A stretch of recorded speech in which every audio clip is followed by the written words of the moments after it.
Okay, so we've been going through chapter 3 of Bill Robertie's book, How to Play the Opening in Backgammon, and it looks at the 5 point, and the final video, the final section that I'm looking at, uh, looks at comparing the 5 point versus making a hit.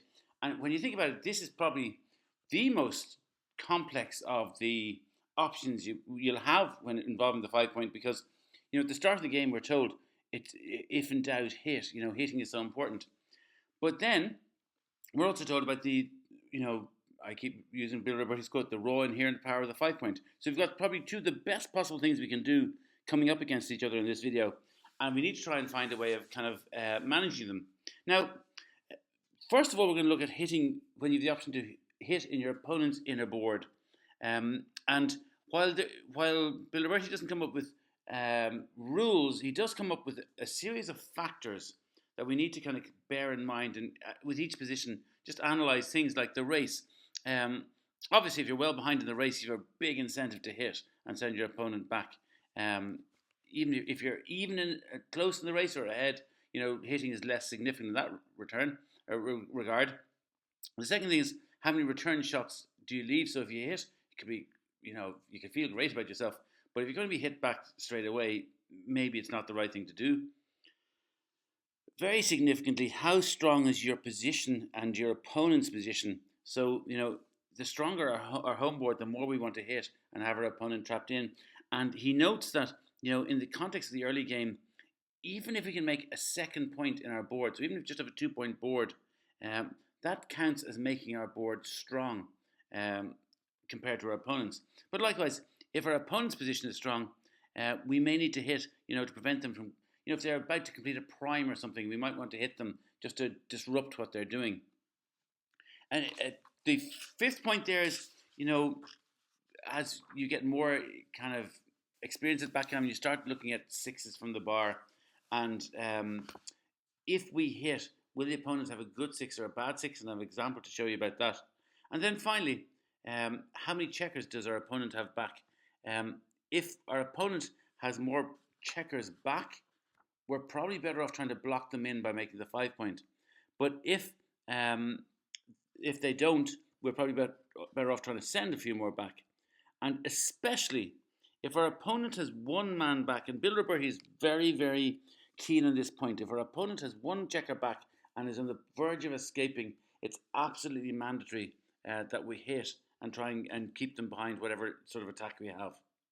So we look at a number of positions, but we'll bear those 6 rules. He goes through position by position, going through those 6 factors. So here's the first position. It's actually a group of 2 positions. He has this one where we've double ones to play. We've a little bit of attack on the bottom, and he compares this position to another one which is slightly different. It's exactly the same for us, but in the first one, black had 1 checker back, and now black has 3 checkers back. And again, for all these positions, they're the 6 factors that he mentioned. The race, how many return shots will you leave? How strong is our position? How strong is our opponent's position? If we're hit, will our opponent have a good 6? And finally, how many checkers does our opponent have back? We'll bear in mind those rules for each position we find ourselves. In this position here, let's go through it. So in terms of the race, it's pretty close. So there's no huge incentive to hit. If we were to hit, there's not a great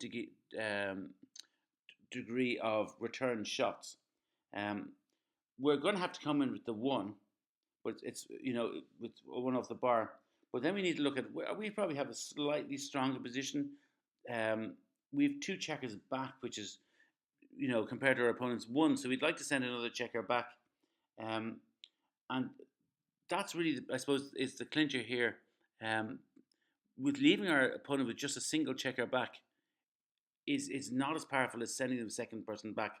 So it's yes, it'll be a big racing advantage to hit, but sending a second checker back is really the motivation behind the right play being to hit. So we'll come in with the 1, and then we roll it forward and just hit the black checker on the 21 point and send them back behind our 3. It's only a 3 prime, but at least they're back there. They haven't escaped their back checker.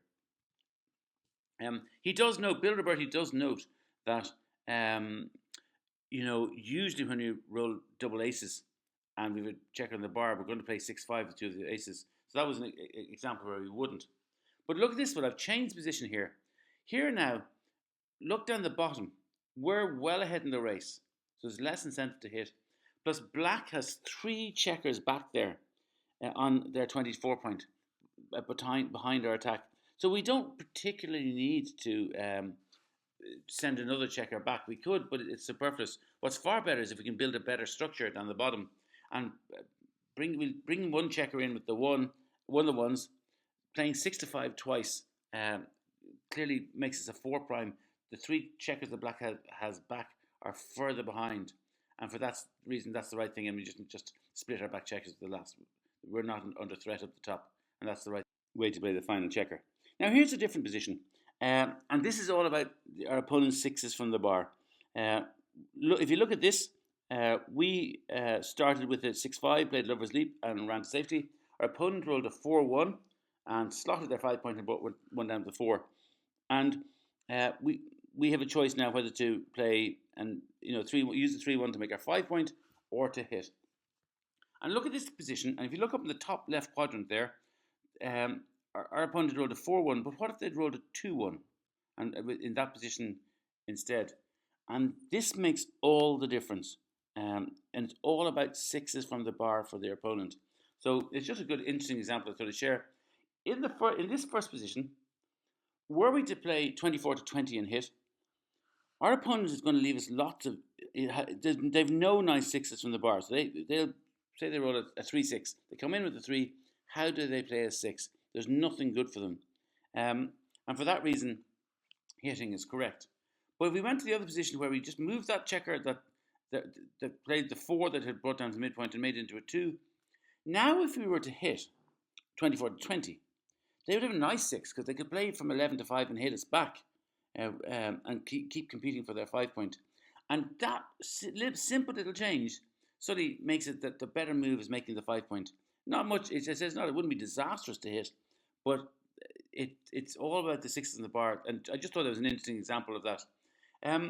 Here's another one where we've rolled a 4-3 and we have kind of the option to play. Maybe we can use the 4. We can come in with the 3 and hit at the top, or we can come in with the 4 and play down the bottom. And what Bill Robertie says about this is if you've already slotted your 5 point, you'll almost certainly want to cover that slot rather than hit. So it's tempting to hit up the top there, but we have 2 men back. So does black. We'll give ourselves a better option here. And again, if you go through the different points, one of the factors to bear in mind when we're deciding whether to hit or make the 5 point is the number of return shots. And in this situation, were we to hit, our opponent would have 25 return hits, and 9 of them would be double hits. So we don't need to be kind of overly aggressive in this position. We've slotted our 5 point. We want to cover it, and the right move is just to come in with the 4 and then play 8-5 and make our 5 point. The number of return hits is the clincher here. Anything else is a blunder. Now, we're looking at when we can make the 5 point or we can hit in our opponent's inner board. Now we move on to a second section he does about basically making the hit or in the outfield. And the factors there are very similar. The white at the bottom is not white because it's important. I've put that in white just because it's the only really significant difference. And that's just sometimes hitting the outfield forces us to break an advanced anchor. And obviously we like having an advanced anchor. Sometimes it's still right, but it is definitely a factor to bear in mind. Is do we really want to sacrifice an advanced anchor to hit? So here's an example where we look at here. Apparently this was a famous match between Paul McGreal and another player, and Kent Goulding put it in his book. But the choices here, what do we do? We can play 11-5 and 8-5 and make our 5 point, or we can run from the back and hit the checker. And Bill Robertie goes through the checker and says, well, look, we've got the better board. Remember we said even having a 2 point home board is strong in the early game. So we've got the stronger home board, which favours hitting. If we were to hit, there's not that many return shots that our opponent black would have back, which favours hitting. And we have plenty of builders. One of the other factors I didn't mention there when I kind of went through the factors deciding whether to hit in the outfield is if we have lots of builders helping us to make our 4 and our 5 point in the future, that is an argument in favour of hitting because we can build a good structure quickly. We are now. When I first thought this, I thought, well, maybe we should play safe because we're 10 pips ahead in the race already. We'll be 19 pips up by the end of this. So there is an argument for making the 5 point on that basis. But all the other factors say we should hit, and definitely hitting is the right move. And here's another situation where now we have the weaker home board, and you'd say, well, look, we can play 11 to 5 and 6 to 5 there and make our 5 point. Surely that should play it works in our favour. But we go through the checklist and the other factors, and they all favour hitting. So, do we have builders? We do, so we can make good points very soon. Will we be leaving our opponent a lot of return shots? No, we won't. Favours hitting. In this situation, we're well down in the race, and that's a big argument in favour of hitting. And finally, we've only got we've got two checkers back. Black only has one checker back, and again, if we really want to send a checker, we don't want Black escaping that one checker they have at the back. We want to send another checker back there. So all of that says hitting is right, and it's right by a significant margin there. Look, making the 5 point is a blunder, and quite a considerable one. There is, Bill Robertie says, there's one factor that trumps all others. And he says, his phrase is, one item on our checklist is so strong that it tends to dominate all the others when it applies. And it's this. We don't want our opponent to escape. We want them back behind our attack. So in this situation here, there's lots of reasons why we're leaving a lot of. If we're going to hit Black, we can hit Black with our rear checker on the 23 point, playing that forward 1 and 6. We'll hit Black's blot there in the top left quadrant. We leave a lot of shots there. It's a really kind of risky play. But the bottom line is this. We have to hit. We want contact on both sides of the board. We want Black back behind our attack. If we don't hit, we're looking at kind of a long and painful holding game. So for this reason, absolutely essential that we hit here. Because otherwise, I remember hearing Gary Koscielny talking about this one time. He said, look, just because we hit doesn't mean we're favourites. We're still, not strongly placed in this. We're if you look at the win percentage on the bottom there, if we do so, we're still going to only win 49% of our games. This isn't the winning move, but it's the best we can do. And were we not to hit, we'd be giving away an awful lot of equity and an awful lot of chances. Effectively, our chances of winning are even lower. Now, here's a position where things point the other way. So we have a weak home board, which we don't hit. We've already slotted our 5 point. Remember we said when we start our 5 point, we want to cover it. The race is close, so there's no particular need to hit. And both sides have two checkers back, so there's no rush to that. So all of these arguments say, look, we'll make the 5 point.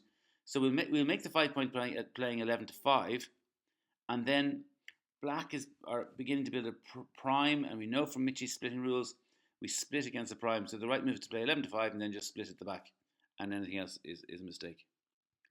Now, here's a position that, again, we can just go through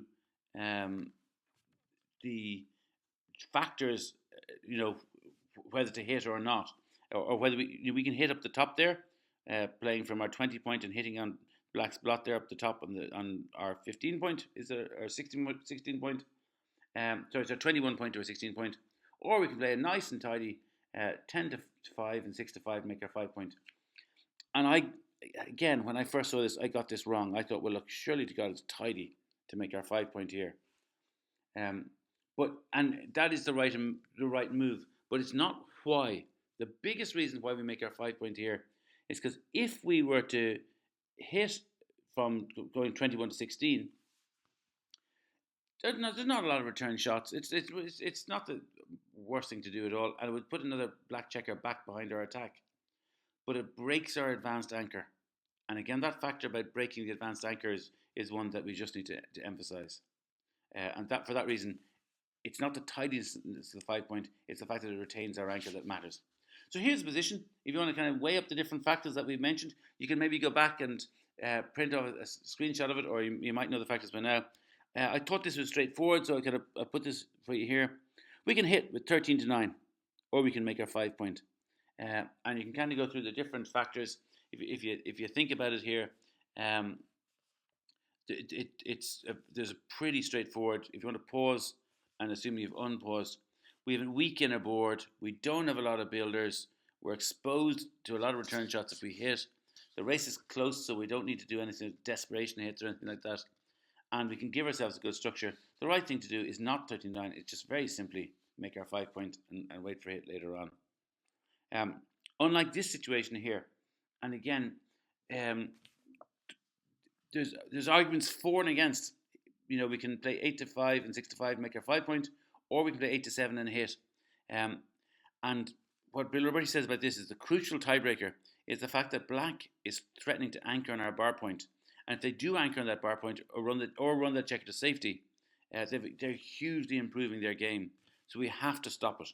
So the best play we can just do is just hit 8 to 7 and then do the 3 isn't particularly significant, but I suppose bringing a checker up into attack from the back, targeting black's blot up the top there was the right move. Here's another situation where I think I'd have done this correctly anyway. We can play 8 to 5, 6 to 5 and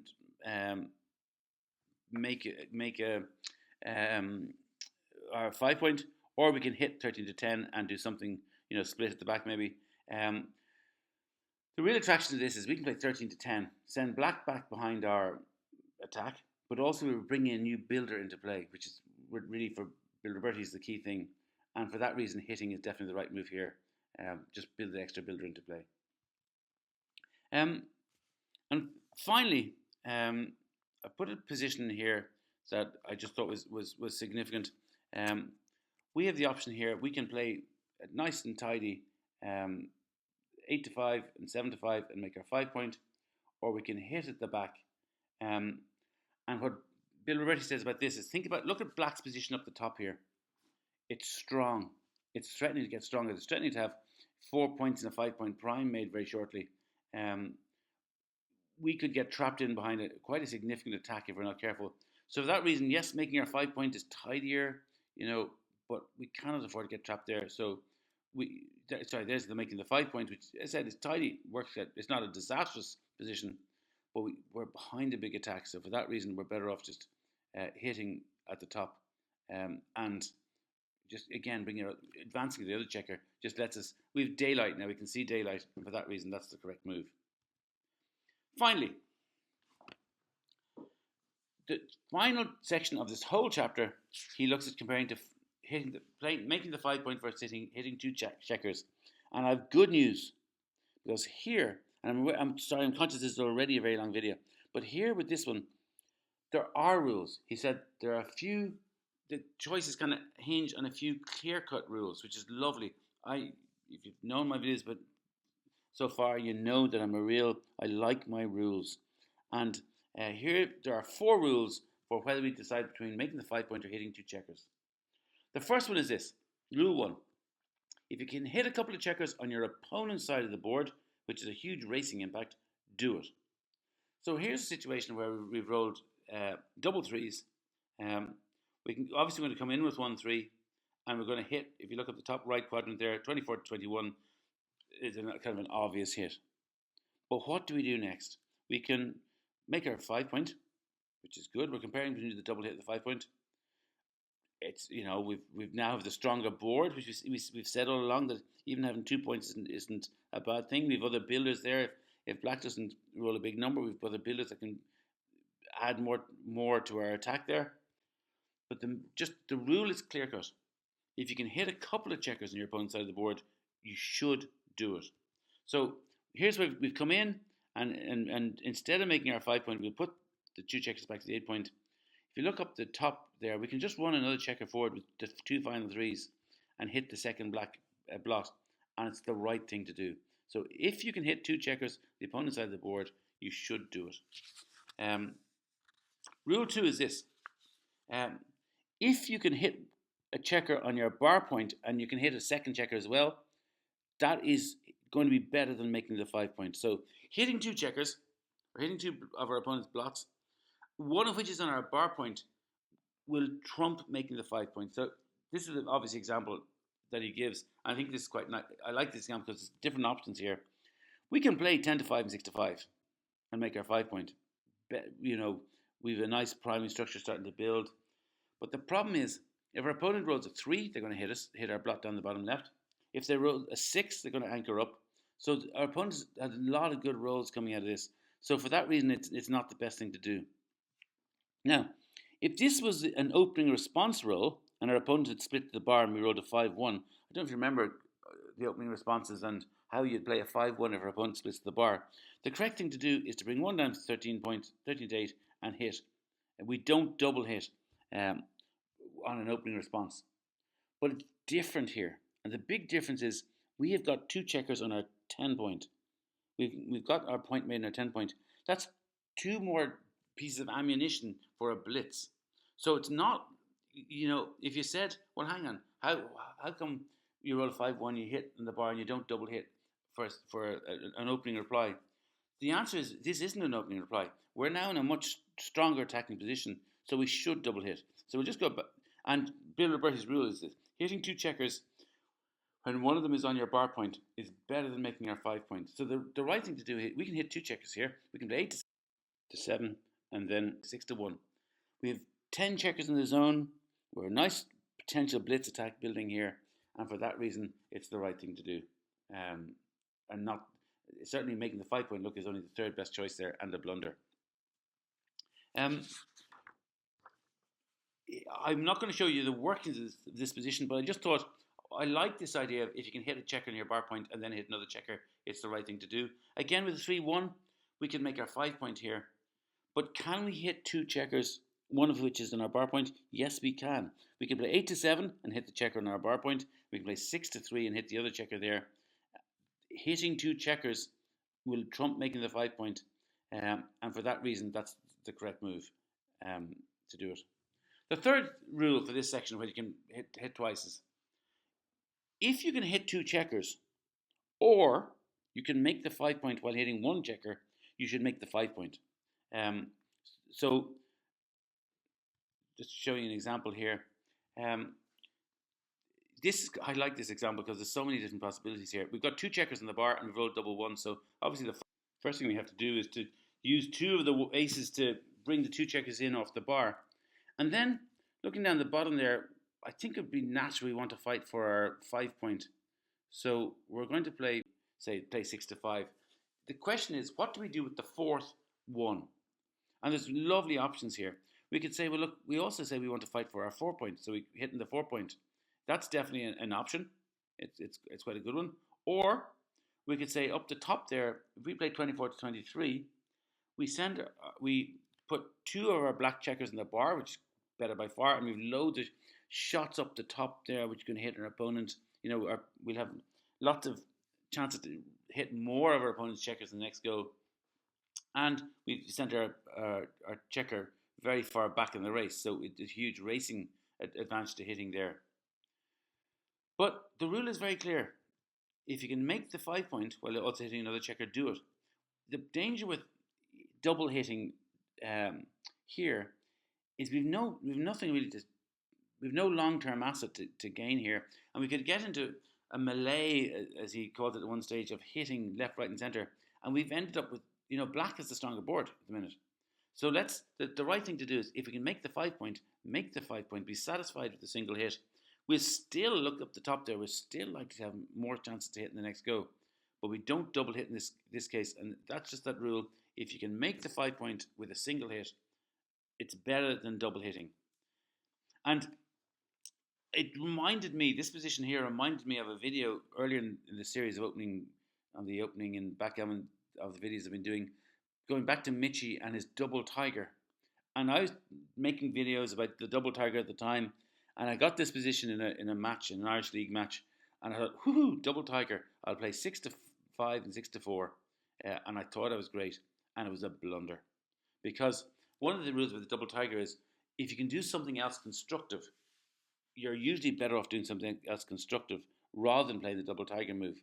So rather than playing 6 to 5 and 6 to 4, I should put the 6 to 4 checker back. The right move is just make our 5-point. We play 7 to 5, and anything else is a blunder. Now, in my own defence, this was the position we had. If I took the two checkers we have on the bar on our bar point, our 7-point, and move them back to our 9-point, now we can't make our 5-point, and now double hitting is right. So there isn't the other constructive option. The double tiger player is right here. But with double tiger, if there's a better constructive option, we're better off doing it.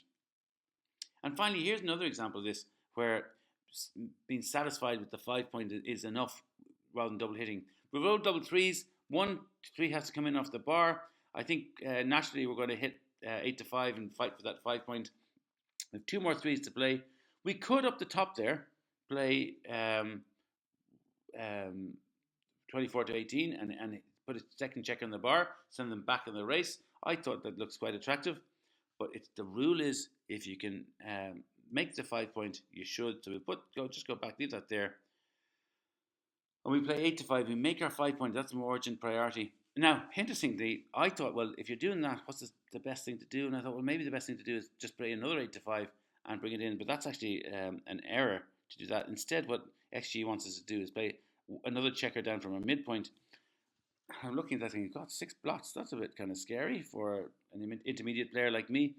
But here's where in one of the Mitchie videos, when we went through it, we talked about is it a builder or is it a blot? In this case, they're very handy builders. Those, checkers there are superb for letting us build. We can aim for our 4, 3, and 2 points very quickly. And for that reason, we bring the extra checker down. The final rule is this. If the double hit requires us leaving 2 blots in our inner board, we're better off making the 5-point. And I think this is probably quite a straightforward one. Here's a situation where we could play 6 to 4 and then 4 to 3 and hit those down the bottom right quadrant. We could play from the 6 and hit both blacks' blots. But the problem is we've already got a blot in our 2-point. We'd now be giving an extra blot in our 3-point. It's just too much. So instead, we're better off just making our 5-point. And I was wondering about that and saying, making our 5-point? I was looking at that thinking, that still leaves a blot in our 10-point. I was thinking, would you not play 10 to 7 here? And I just thought this is a great example of, this is from XG rather than from Bill Robertie. This is the final time I get to say it over these 5 videos. What Bill Robertie calls the raw, inherent power of the 5-point. We're better off making our 5-point here than playing 10 to 7 and playing safely, because the 5-point is just so important. And 10 to 7 look is only the third choice there. That is it for chapter 3. Thanks be to God, we've got through. It's so thorough. There's so much information in there.